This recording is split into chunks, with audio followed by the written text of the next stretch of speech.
Identify stakeholders.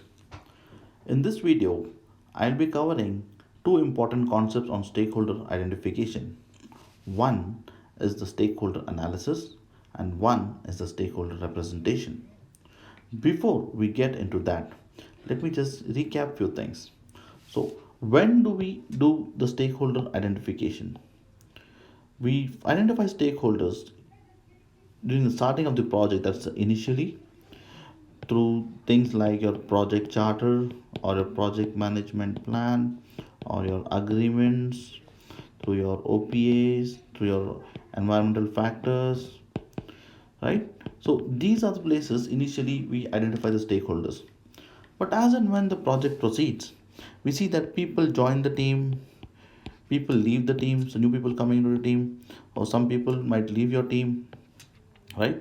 So all these things happen, so we kind of keep identifying stakeholders throughout the project. Now, why do we need to identify stakeholders? Let's understand that. Because once you know the stakeholders, it will help you make the project successful.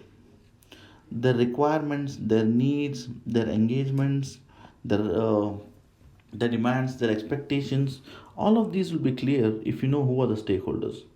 And then you can work with them and engage with them and get the project to a success. Now, how do you work with these people? First and the foremost thing is you build relationships with your stakeholders. You should be very good at your people skills, engaging with them. You should have a very good attitude, good leadership skills, right? So you should also have a good communication plan. Have a good communication plan to engage with them. You should have this also. How frequently will you engage with them? Internal stakeholders, how frequently? External stakeholders, how frequently? With your team, how frequently? Is it a daily stand up, or is it a weekly status update, or is it a quarterly review, or is it a monthly review? You need to have this plan with you. Now, according to PMBOK, what are the different tools and techniques available so that you can engage with the stakeholders effectively? Let's see those. This will tell you how to do the things, the stakeholder identification. Now, uh, let's start off. A basic thing, stakeholder means a lot of people coming together. When a lot of people come together, they have discussions. So the first one will be your meetings. And then after that, you will need experts to come and tell you what has to be done in this project. If there are old projects of similar type in the past, these people will give their expert judgment. How have these things to be done, and then if they have done similar project, you can use as experts on your team also. Okay, so expert judgment plays a very vital role. Then there are like data gathering techniques. There are two of them. One is the interviews and next is the brainstorming. So in interviews you can drop from a lot of set of questions to people who are across the globe to an email and interview them and identify what are the stakeholders, what are the requirements, what is the expectation. Another way is brainstorming and brain writing. Brainstorming is a group of people come together and sharing their ideas. People come together, share the ideas, and then you see what has to be done, which idea can work, which cannot work. In brain writing, you give them some advanced time to write down their ideas and then get it to the meeting. That is the brain difference between brainstorming and brain writing. And then you've got the stakeholder analysis, right?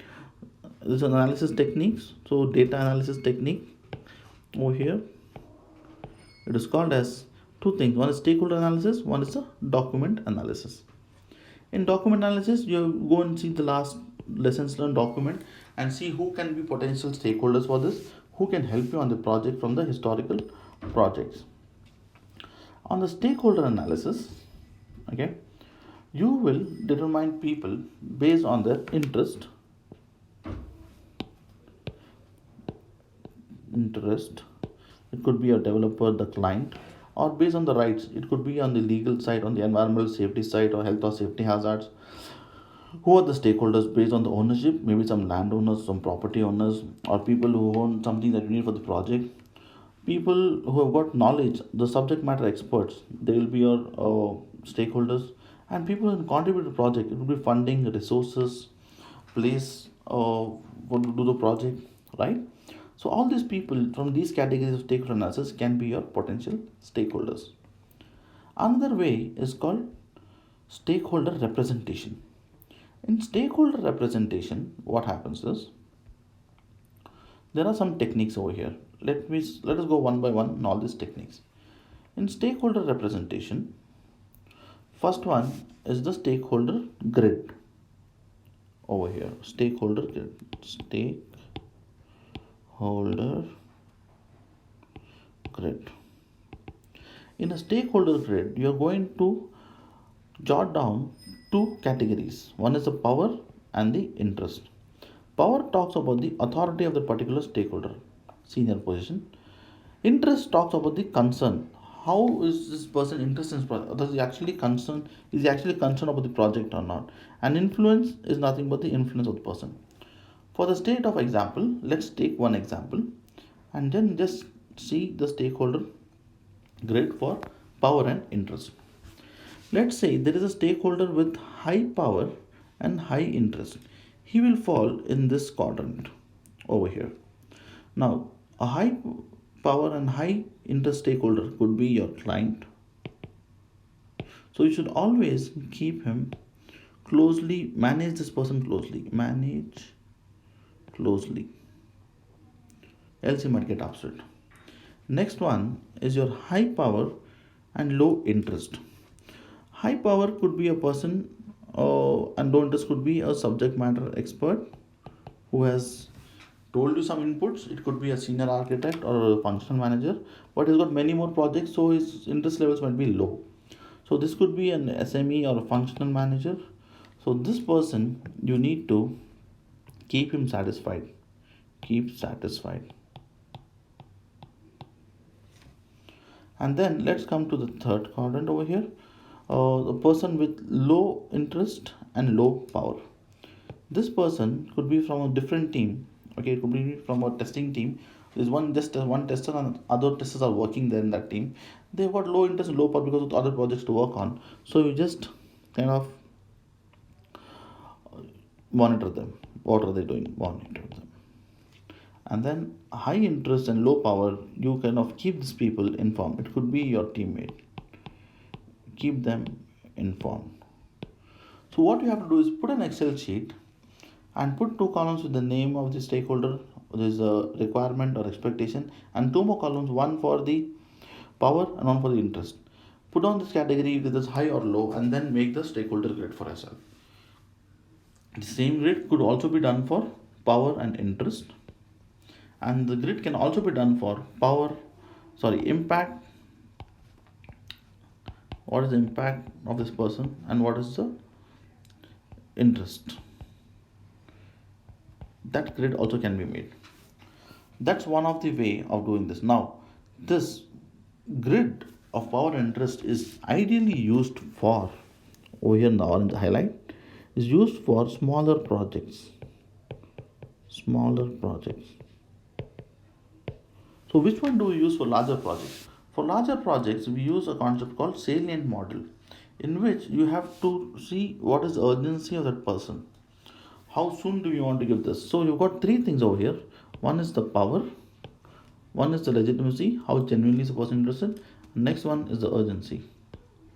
And if one of them falls in this category over here, all the three satisfied, then this person becomes a definitive stakeholder. Definitive stakeholder. And this is used, ideally, the salient model is for large projects. For large projects, you can also use the concept of prioritization. Prioritizing stakeholders, because a lot of people are there, a lot of complex communications happen. So this is also used for large projects. That's the representation. There's another representation called stakeholder cube. The keyword for this will be a multi-dimension. Multi-dimension. dimension. Okay, so you have power, interest, influence, all three together. Okay, so you consider all three together when you're deciding the stakeholder way of interaction with your project. That's the stakeholder view. And then coming towards another thing, based on the influence,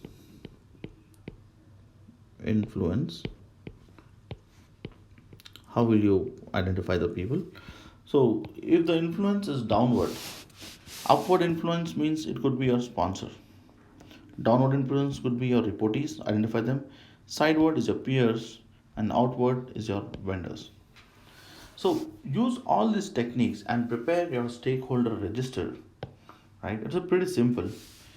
You go here, put the stakeholder name, which location, what is his interest level, what is his authority level or power, or then after that, what is his influence.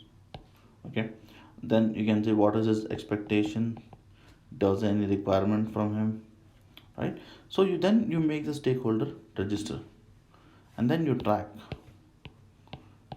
them, keep updating this register throughout the project. Now this is how you go and identify your stakeholders using the tools and techniques given in PMBOK. Okay, so there you go, identifying stakeholders. Kindly watch this video a couple of times. It will give you more detail and understanding of how do you identify stakeholders. So there are two primary tools. One is the stakeholder representation and one is the stakeholder analysis. Other new concept over here is the brain writing. Brain writing is you write the ideas and then come to the meeting and then you do that. So remember these things for identifying stakeholders.